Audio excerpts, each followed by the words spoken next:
ሰላም የተወደዳችሁ የኢሪሳት ቴሌቪዥን ተከታታዮች፣ ለዛሬ ሰኔ 16 ቀን 2026 የተሰናዱ የረፋድ ዜናዎችን ወደ እናንተ ማድረስ እንጀምራለን።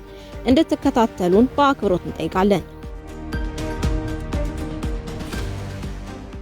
አበይት ነጥቦችን በቅድሚያ ህግደፍ ኃላፊነት የማይሰማው ድርጅት መሆኑ ተገለጸ። ለዓለም ዋንጫ ወደ አሜሪካ እንዳይገባ የተከለከለው ሶማሊያዊ ዳኛ ሙሉ ክፍያውን እንደሚያገኝ ተገለጸ። የተባበሩት አረብ ኤምሬትስ በሱዳን ሲቪላዊ አመራር እንዲመጣ ጥሪ ያቀረበች። ኔታንያሁ እስራኤል ከጸጥታ ስጋት ተገላግላለች ሲሉ ተሰምተዋል። ሜሲና ምባፔ የምንጊዜም የዓለም ዋንጫ ከፍተኛ ግብ አስቆጣሪ ለመሆን እየተጠበቁ ነው። ወደ ዝርዝር ዜና እናልፋለን። ህግደፍ ኃላፊነት የማይሰማው ድርጅት መሆኑ ተገለጸ።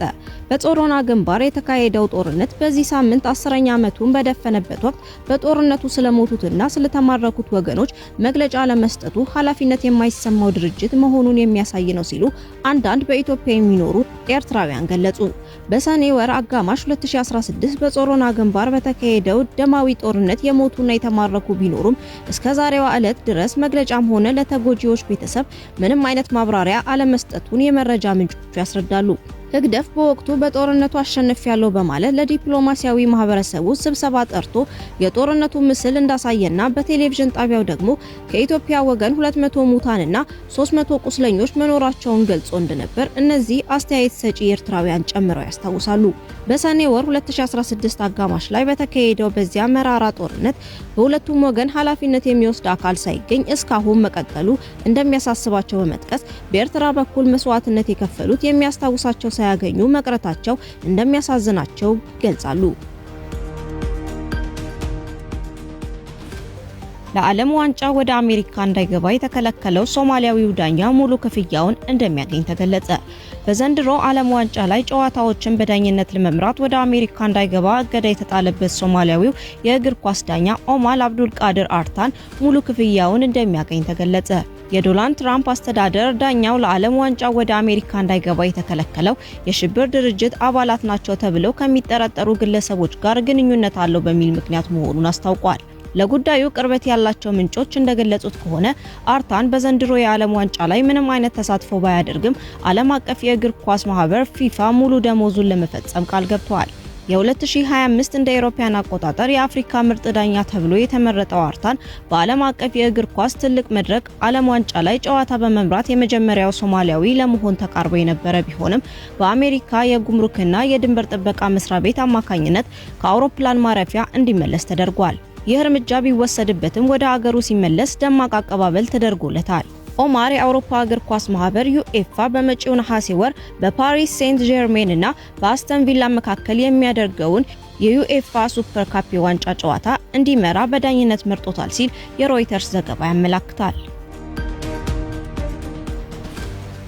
የተባበሩት አረብ ኤምሬትስ በሱዳን ሲቪላዊ አመራር እንዲመጣ ጥሪ ያቀረበች። ትናንት ሰኔ 15 ቀን 2026 የወጣው መረጃ እንደሚያመለክተው የተባበሩት አረብ ኤምሬትስ በኖርዌይ በተካሄደው ከፍተኛ ደረጃ የኦስሎ ፎረም ውይይት እየተባባሰ ለሚገኘው የሱዳን ግጭት ዓለም አቀፍ ትኩረት እንዲሰጥ ጥሪ ያቀረበች።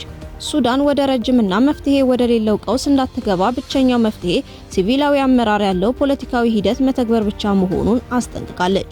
ስለ ሱዳን ጉዳይ ለመወያየት በተዘጋጀው ክፍለ ጊዜ ንግግር ያደረጉት የተባበሩት አረብ ኤምሬትስ የውጭ ጉዳይ ሚኒስቴር ዴኤታ ሼክ ሻክቡቲን ቢን ናህያን አል ናህያን ዘላቂ ሰላም ለማምጣት ሁሉንም ያካተተ ሲቪላዊ መድረክ መፍጠር አስተማማኝ መንገድ መሆኑን አጽንኦት ሰጥተዋል። ይህ ሂደት ጦርነቱን ለማቆምና ነፃ ሲቪላዊ መንግስት ለመመስረት ያለመ መሆን እንዳለበትም ገልጸዋል። በተጨማሪ ሚኒስቴሩ በሚሊዮን የሚቆጠሩ ዜጎች ከመፈናቀልና ከረሃብ ለመታደግ ያለ ቅድመ ሁኔታ ሰብአዊ የተኩስ አቁም እንዲደረግ፣ ስልጣን ከወታደራዊ ቡድኖች ወደ ነፃ ሲቪላውያን አስተዳደር እንዲሸጋገር እንዲሁም ችግሩ ወደ ቀንድ አፍሪካና ቀይ ባህር አካባቢ እንዳይዛመት ክልላዊ መረጋጋት እንዲረጋገጥ ጥሪ አቅርበዋል።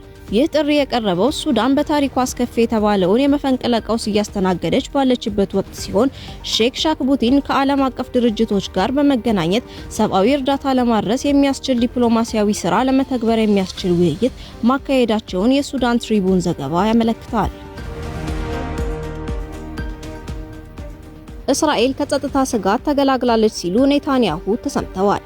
ዛሬ በተሰማ መረጃ እንደሚያመለክተው ጠቅላይ ሚኒስትር ቤንያሚን ኔታንያሁ እስራኤል በኢራን ላይ የወሰዱት የጋራ ወታደራዊ እርምጃ የኢራንን የኒውክሌርና የባለስቲክ ሚሳኤል አቅም በማውደም እስራኤልን ከኒውክሌር ጥቃትና ከህልውና ስጋት እንደታደጋት የገለጹ ሲሆን በእስራኤል የፖለቲካ ታሪክ ረጅም ጊዜ በጠቅላይ ሚኒስትርነት ያገለገሉት ቤንያሚን ኔታንያሁ ከአሜሪካውያኑ ፕሬዝዳንት ዶናልድ ትራምፕ ጋር ወደ ግጭት የሚያመራ የፖለቲካ መፋጠጥ ውስጥ መግባታቸው አይቀርም እየተባለ ይገኛል።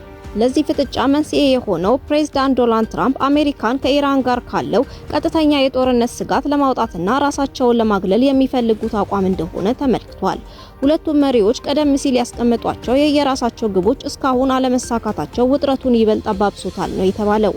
በተለይም እስራኤል በሊባኖስ ውስጥ የጀመረችው ወታደራዊ ዘመቻ ተቀፍድዶ መቆየቱና የሚፈለገውን ውጤት በፍጥነት አለማስገኘቱ በሁለቱ መሪዎች መካከል ያለውን ስትራቴጂካዊ ልዩነት ይበልጥ አጉልቶታል።